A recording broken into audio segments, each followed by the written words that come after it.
Yeah, but you can have a child of any age under direct supervision of someone licensed for the firearm type they're using. Yes, so that I agree happens with all that. the time. I agree with that. So, and that does happen all the time, because I remember an 8-year-old being killed at a gun club because his supervisor allowed him to have a Magnum 44, which he shot and then that was flipped That's around a training and shot issue. Absolutely, himself that's a training in the issue. head, That's a tragedy. and that was in Canada just a few years ago.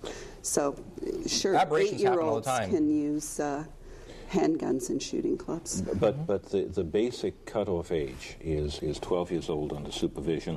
You have to be age of majority to get a regular license to have a gun. Well, 12 is unsupervised. Yes. You have a 12-year-old can get a firearm and go hunting on their own with a hunting permit. Yeah, you could have a 3-year-old who's supervised. No, it's not scary. But that's... No, it's just you don't know what about it. That's if right, you have no I knowledge, you're scared. Yeah. I'm terrified of Formula One racing. It really scares me because I don't know how to race. But Formula One racing is not something that is a big issue for the police going around neighborhoods. They don't, sort of think, gosh, if I open the door... Street racing isn't a problem? Yeah, street racing is a problem, but I don't think the police say, if I open the door, maybe there's a Formula One car barreling down at me. No.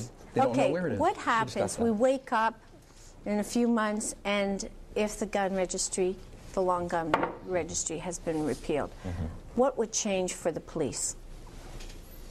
Well, I don't think the handgun registry is going to remain. Right. Will it change the way we do business? No. I mean, we're still going to check that registry anyway.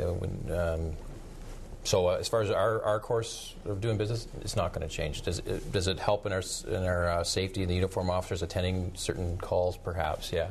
But and I agree that the money's already sunk into it. Keep it going. Yeah. Anyway, does it make any difference to you, John? Well, I'd have a nice little bonfire of my certificates. I would be able to spend a little bit more time in my recreational hobby of shooting rather than playing the politics, which I'm not really keen on doing. I'd rather be spending time with my children, enjoying my pastime. And James, you've been involved with the Law Society. What do you think in terms of just good government and public safety? What do you think could be or see as an impact of that kind of repeal? Well, for the legal gun owner, it probably won't make a great deal of difference. The major problem is going to be that it impacts on the overall legislation, the 1995 Firearms Act. And, when you take sort of one brick out of a wall, you don't know quite what the rest of the effect's going to be. And the 1995 Act has been very, very successful. Maybe that's because of mandatory minimums. Maybe that's because you take away licenses for guns from people who have mental issues or other issues. But to my mind, it's a package. And we shouldn't simply be taking one piece out of that package for really political reasons. Yeah. What do you say?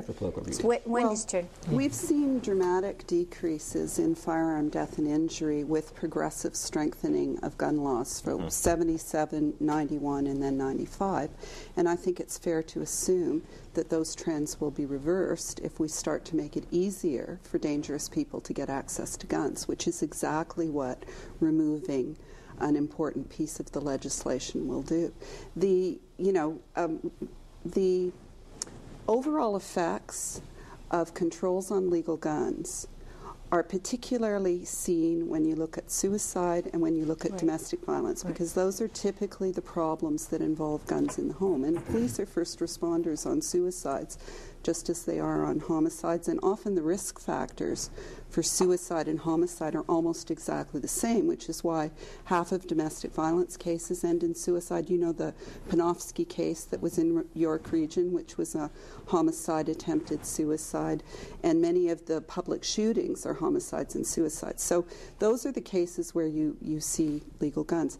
The diversion of legal guns to illegal markets. We've seen a dramatic decline in most large cities of the proportion of guns that are rifles and shotguns that are seized in crime. So if you compare the findings in 95 to what we have today, the proportion of rifles and shotguns has fallen, and murders with rifles and shotguns have plummeted from over 100 to under 35. So I would expect over time, it won't happen instantly, but over time we'll start to see some of those trends reverse. That actually happened in 2002. We hit bottom in 2002. Now we're on the upswing, increasing in violent crime with firearms since 2002. So I guess we must have dropped back a little early and had a preemptive effect of the loss of legislation. She mentioned suicides, and that's a definite bone of contention. Suicide is means independent.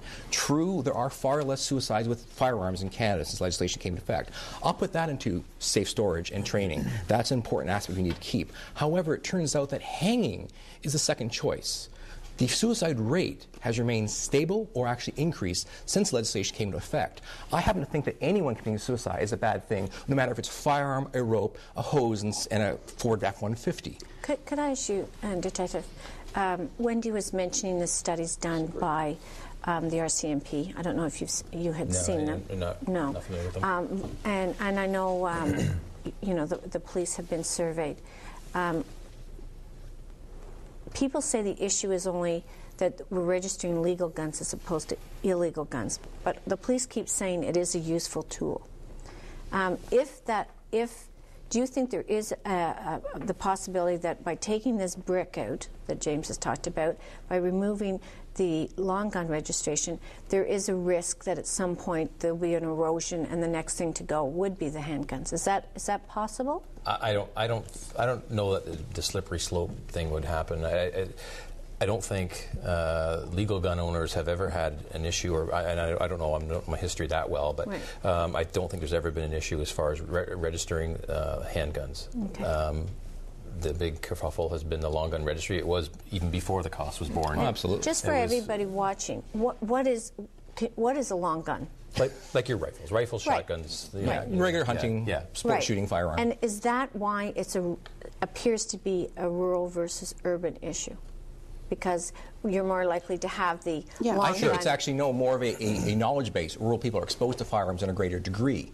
Well, therefore know more about the facts of the issue and know about what the history is. And that's why we can actually talk about it. I'd like to take issue with the facts because, in fact, while people talk about gun violence being an urban phenomena, in fact, the rates of gun death and injury are higher in rural areas. Because of suicides. In fact, in smaller communities like York Region, I was told on a panel with Chief Labarge that 2 long guns are recovered for every handgun. So, in fact, as you go into more rural areas where there are more rifles and shotguns less rope, I guess. You see them more in suicides, more in domestic violence. And it's not a surprise in some respects that most police officers who have been murdered in this country with guns have been killed with rifles and shotguns in rural areas because that's where they're more likely to run into guns on calls. Very few police officers have been killed in urban centers with handguns. In fact, I think the last